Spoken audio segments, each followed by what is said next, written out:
Good morning all of you. आप सभी का हमारे यूट्यूब चैनल ड्रीम फौज में स्वागत है। आज हम अपनी क्लास करेंगे, क्लास नंबर 5 प्रीपोजिशन की। और इसमें शानदार क्वेश्चन होंगे और सभी क्वेश्चन इम्पोर्टेंट हैं और कॉन्सेप्ट भी इसमें बताएंगे आप लोगों को। आप लोग वीडियो को पूरा देखें और साथियों इस वीडियो को शेयर करें, क्योंकि सपोर्ट की बहुत ज़रूरत है। क्योंकि अभी इस पे इतना बड़ा फैमिली मेंबर नहीं हुआ है हमारा यूट्यूब चैनल। और आप सभी लोगों से हम्बली रिक्वेस्ट है कि इस चैनल को सब्सक्राइब करें और शेयर करें सभी दोस्तों को व्हाट्सएप पर और उस पर इंस्टा पर अपने स्टेटस पर लगाएं, जिससे जो लोग पढ़ना चाहते हैं और उसके बाद जिन लोगों का एग्ज़ाम है वो इसकी तैयारी करें और हमसे जुड़ें और हमारे ये जो भी कॉन्सेप्ट की क्लास होती है उसको अच्छे से देखें। और इसी के साथ क्लास को स्टार्ट करते हैं। Let's begin. तो हम आज अपना देखेंगे फिक्स प्रपोजिशन। फिक्स प्रपोजिशन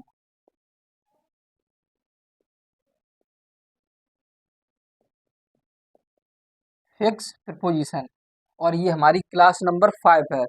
तो हम इसमें कुछ फिक्स प्रपोजिशन पढ़ेंगे और उसके साथ ही मतलब एग्जाम्पल भी आपको बताएंगे, जिससे कि डाउट बिल्कुल क्लियर हो जाए कि क्वेश्चन कैसा होगा और कहाँ किसका प्रयोग होगा। तो हम इसका फर्स्ट केस देखते हैं, डाई का। डाई, तो डाई के साथ ऑफ का भी प्रयोग होता है, डाई के साथ इनका भी प्रयोग होता है, डाई के साथ फ्रॉम का भी प्रयोग होता है। ये हमारा जो डाई वर्ड है इसके साथ, और डाई के साथ हमेशा फॉर का भी प्रयोग होता है। डाई के साथ फॉर का प्रयोग होता है। डाई के साथ ऑफ का प्रयोग कब होगा? जब बीमारी की बात आएगी। बीमारी की, इसकी बीमारी की, जब आप किसी से किसी बीमारी की बात आएगी, जैसे कि I I have died of cancer. तो उसके बाद जब एक्सीडेंट की बात आएगी, एक्सीडेंट की, दुर्घटना की, तो हम वहां पर जैसे कि कोई व्यक्ति रेल दुर्घटना में मर गया, कार एक्सीडेंट में मर गया, तो हम वहां पे डाई के साथ इन का प्रयोग करेंगे, डाई इन एक्सीडेंट। उसके बाद डाई फ्रॉम हंगर, भुखमरी से, भुखमरी की बात आए, हंगर। उसके बाद डाई फॉर के लिए, जब के लिए बात आए, जब आप किसी के लिए मर जाए तो वहां पर डाई फॉर का प्रयोग करेंगे। तो भाइयों मैं आपको ये बताना चाहता हूँ एग्जाम्पल के साथ, विथ एग्जाम्पल, कि कहाँ पर डाई ऑफ का प्रयोग होगा, कहाँ पर डाई इन का प्रयोग होगा, कहाँ पर डाई फ्रॉम का प्रयोग होगा, कहाँ पर डाई फॉर का प्रयोग होगा, विथ एग्जाम्पल। तो हम अपना फर्स्ट एग्जाम्पल देखते हैं। My mother has died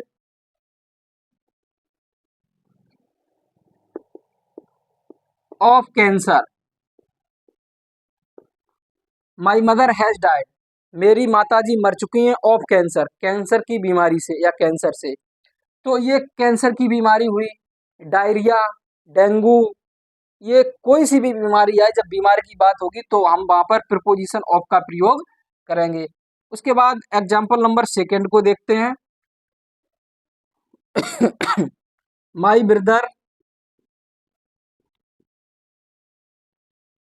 died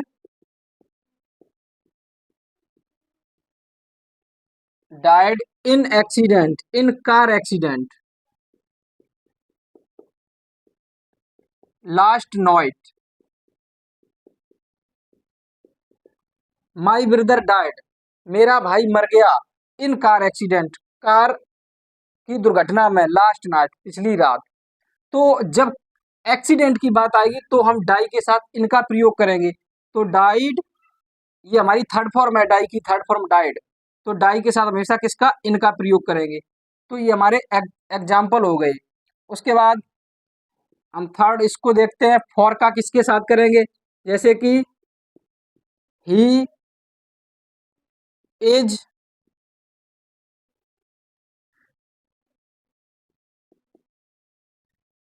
he is being died for his country.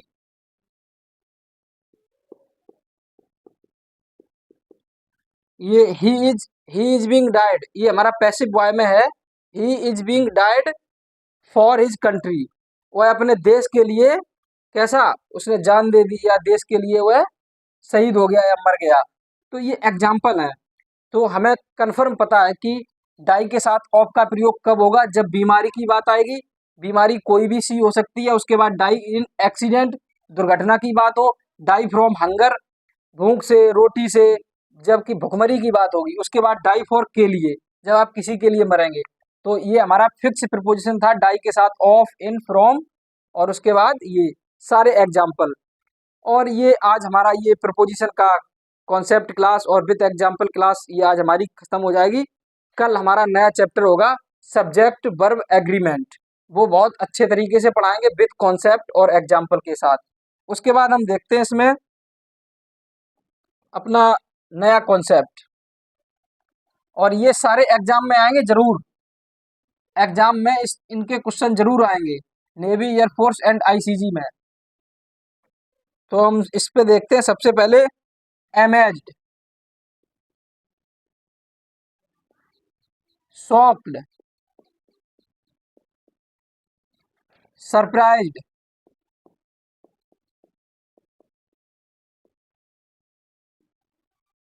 Backs. ये हमारे जितने भी वर्ड हैं इनके साथ हमेशा हम एट का प्रयोग करेंगे। इनके साथ हमेशा हम किसका प्रयोग करेंगे, एट का प्रयोग करेंगे। इसका हम एग्जाम्पल देखते हैं। तो हमारा इसका एग्जाम्पल क्या होगा, जैसे कि he was surprised,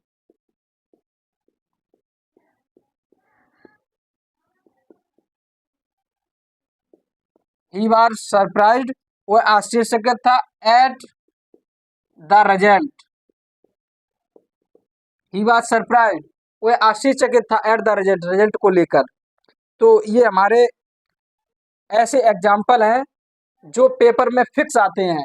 amazed, shocked, surprised, backs, ये ऐसे हमारे वर्ड है, इनके साथ हमें फिक्स प्रीपोजिशन एट का प्रयोग करते हैं।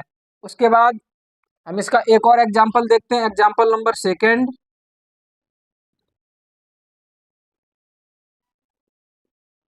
रामबाज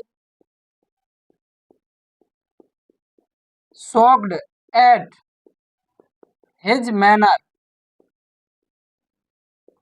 तो हमें पता है कि शॉक्ड के साथ हमेशा एट का प्रयोग, सरप्राइज के साथ हमेशा एट का प्रयोग। तो ये हमारा फिक्स है। इसके बाद हम नेक्स्ट को देखते हैं, नेक्स्ट को, हमारा नेक्स्ट कॉन्सेप्ट। हम ब्लाइंड का केस देखते हैं। ब्लाइंड, ब्लाइंड, ब्लाइंड का मतलब क्या होता है, ब्लाइंड का मतलब होता है अंधा, ब्लाइंड का अंधा।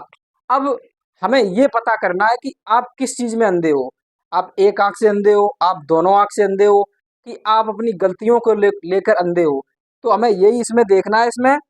तो जब हम इसमें अपना ये ब्लाइंड का केस देखेंगे तो ब्लाइंड के साथ हमेशा इनका भी होता है, ब्लाइंड के साथ। उसके बाद ब्लाइंड के साथ ऑफ का भी होता है, और ब्लाइंड के साथ टू का भी होता है। तो ब्लाइंड के साथ इनका कब होता है, जब आप केवल एक आंख से अंधे हो, वन आई से, जब आप एक आंख से अंधे हो। और ब्लाइंड ऑफ का कब होगा, जब आप दोनों आंखों से अंधे होगे, बोथ आइज, दोनों आंखों से, दोनों आंखों से। और यहाँ पर आप जब आप गलतियों से अंधे होंगे, फॉल्ट्स, जब आप गलतियों से अंधे होंगे, फॉल्ट से, आपने कोई गलती की, आप उस गलती को मान नहीं रहे हो क्योंकि आप अपनी गलतियों से अंधे हो। तो हम इसका एग्जाम्पल देखते हैं, जो एग्जाम में एग्जाम्पल किस तरीके से आएगा। तो हम इस पे बात करते हैं। एग्जाम्पल हमारा फर्स्ट यही रहेगा, he was blind,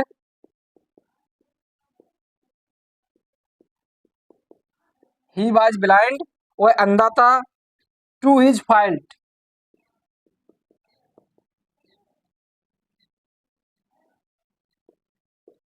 he was blind, वह अंधा था, टू हिज फॉल्ट, अपनी गलतियों से। तो जब वह अपनी गलतियों से या मिस्टेक से जब वो अंधा होगा तो हम ब्लाइंड के साथ किसका प्रिपोजिशन का प्रयोग करेंगे, टू का प्रयोग करेंगे, प्रिपोजिशन टू का प्रयोग करेंगे। ये हमारा फर्स्ट एग्जाम्पल था। उसके बाद सेकेंड एग्जाम्पल देखते हैं। रा, Ram was blind, Ram was blind in left eye, left eye, क्योंकि जो कोई भी मनुष्य होगा या कोई भी व्यक्ति या जानवर होगा, जब उसकी एक आंख की बात आएगी तो हम ब्लाइंड के साथ हमेशा इनका प्रयोग करेंगे। और हम ये कह सकते हैं कि शिवम बाज ब्लाइंड या शिवम इज ब्लाइंड, उसके बाद ब्लाइंड ऑफ बोथ आइज, वो अपनी दोनों आंखों से अंधा है। तो ये हमारे एग्जाम्पल इसके हो गए विथ एग्जाम्पल। अब हम अपने नेक्स्ट कॉन्सेप्ट को देखते हैं, कॉन्सेप्ट नंबर नेक्स्ट को। ये हमारा accustomed to, next concept accustomed to. इसका क्या मतलब होता है अकस्टम्ड टू का, वो हम आपको अभी बताते हैं। ये हमारा इंपॉर्टेंट है अकस्टम्ड, अकस्टम्ड टू, ये हमारा बिल्कुल इंपॉर्टेंट है। IMP इम्पोर्टेंट है ये हमारा। ये नेवी SSR में अभी आया था, जो अभी PFT चल रहे हैं उसमें ये आया था स्टेज 2 में, अकस्टम्ड टू का। इससे रिलेटेड एक क्वेश्चन था। तो इसका मतलब क्या होता है, इसका मतलब होता है जैसे कि अकस्टम टू का मतलब होता है किसी चीज की आपको लत लगी हो, आपको हैबिचुअल एक्शन हो, स्वाभाविक कार्य हो, उसको करने के लिए आपकी बहुत ज्यादा जिज्ञासा हो। तो हम इसका इसका एग्जाम्पल तो इसको समझते हैं। अकस्टम्ड टू का मतलब क्या होता है, किसी चीज का आपको लत लगी हो, किसी चीज के आप आदी हो, ये हैबिचुअल एक्शन के अर्थ में इसका प्रयोग करते हैं। तो हम इसका एग्जाम्पल देखते हैं। सबसे पहले फर्स्ट एग्जाम्पल, राम इज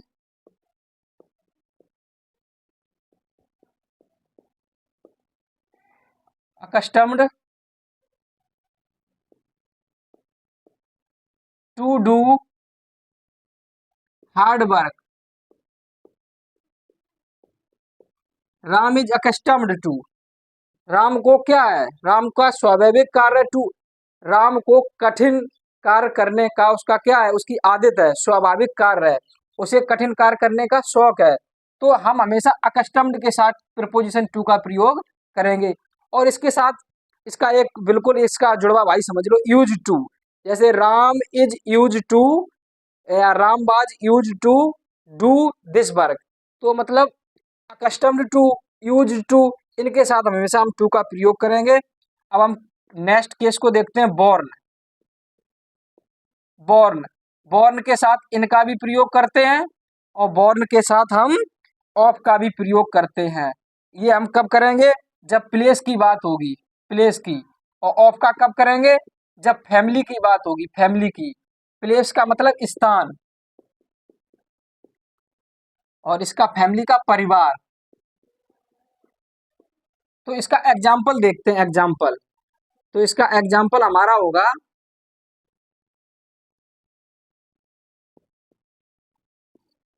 जैसे कि इसका सबसे बेस्ट एग्जाम्पल हमारा होगा, श्याम वाज बोर्न, श्याम का जन्म हुआ इन अमेरिका,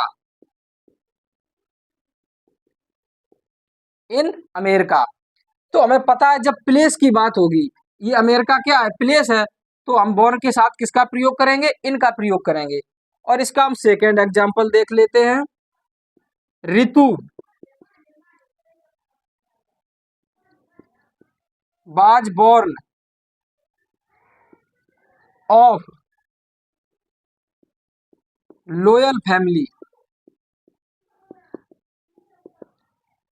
जो जो इसमें क्या है, Ritu was born of loyal family, क्योंकि जो ऋतु राम की लड़की है उसका जो जन्म हुआ है वो लोयल फैमिली में हुआ है। तो हम बॉर्न के साथ हमेशा ऑफ का प्रयोग करेंगे, ना कि इन का करेंगे, इन वाला गलत हो जाएगा।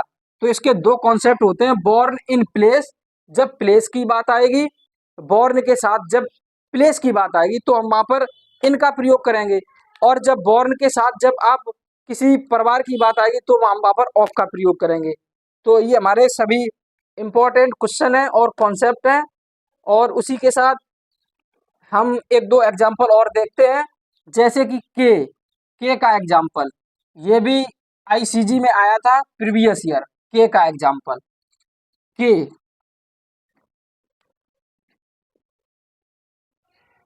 के तो के मतलब क्या होता है? इसका मतलब होता है चाबी, सफलता, कुंजी। तो इसका इसका भी एक कॉन्सेप्ट होता है के ऑफ, और उसके बाद के टू। तो हमें पता करना है, हमें जानना है कि के ऑफ का प्रयोग कब होता है। के ऑफ का प्रयोग कब होगा? जब कोई चीज रियल होगी, रियल, वास्तविक। तो हम के साथ हमेशा ऑफ का प्रयोग करेंगे। जैसे कि मैं ये बात आपसे कहूं कि दिस इज द के ऑफ माई रूम, ये मेरे कमरे की चाबी है। तो आपको पता है जो कमरे की चाबी होगी वो रियल होगी, तो कन्फर्म पता है, तो हमें वहां पर के साथ ऑफ का प्रयोग करेंगे। और जब हम वर्चुअल आभासी बात होगी, आभासी, जब आभासी की बात होगी, जब हम आभास करेंगे तो हम वहां के साथ किसका प्रयोग करेंगे? टू का प्रयोग करेंगे। अब इसका एग्जाम्पल देखते हैं। एग्जाम्पल, इसका हमारा एग्जाम्पल रहेगा, example first, this is the के ऑफ माई रूम। आपका रूम फिक्स है, आपको भी पता है, उसकी चाबी भी फिक्स है और ये रियल भी है। तो के साथ हम किसका प्रयोग करेंगे? ऑफ का प्रयोग करेंगे। उसके बाद जब हम इसका सेकेंड एग्जाम्पल देखेंगे, example number second, hard work, hard work is the के ऑफ सक्सेस। हार्ड वर्क का मतलब कठिन परिश्रम, इज द के ऑफ सक्सेस, सफलता की कुंजी है। मुझे पता है ये चीज आभासी है, हम इसको आभास करते हैं। भाई मेहनत तो सभी करते हैं, बहुत सारे लोग सफल हो जाते हैं, बहुत सारे लोग सफल नहीं होते हैं। तो जब हमने यहाँ पर आभास किया कि हार्ड वर्क, कठिन परिश्रम, इज द के ऑफ सक्सेस, जब हम सफलता की बात करते हैं, इसको हम आभास करते हैं, ये कैसा है? आभासी, वर्चुअल। तो हम वहाँ पर ऑफ का प्रयोग करेंगे। तो आज के ये हमारे एग्जाम्पल, कॉन्सेप्ट, ये सारे हो गए। उसके बाद इसकी एक प्रैक्टिस क्लास आएगी प्रीपोजिशन की। कल हमारा नया चैप्टर रहेगा सब्जेक्ट वर्ब एग्रीमेंट, और उसके कॉन्सेप्ट बहुत शानदार होंगे और इम्पोर्टेंट होंगे, और ओनली एग्जाम पॉइंट जो एग्जाम में आते हैं उससे रिलेटेड होंगे, और फालतू का उसमें कुछ नहीं होगा। और आप सभी लोगों से मेरा हम्बली रिक्वेस्ट है, वीडियो को पूरा देखें और इसको शेयर करें अपने दोस्तों को व्हाट्सएप पर, जिससे कि इससे हमारे जो भाई हमारे यहाँ पढ़ने वाले जुड़ें और उनको भी फ़ायदा हो। और इसी के साथ इस क्लास को एंड करते हैं। कल की क्लास हमारी रहेगी सब्जेक्ट वर्ब एग्रीमेंट। तो आप लोग हमें सपोर्ट करें। जय हिंद, जय भारत।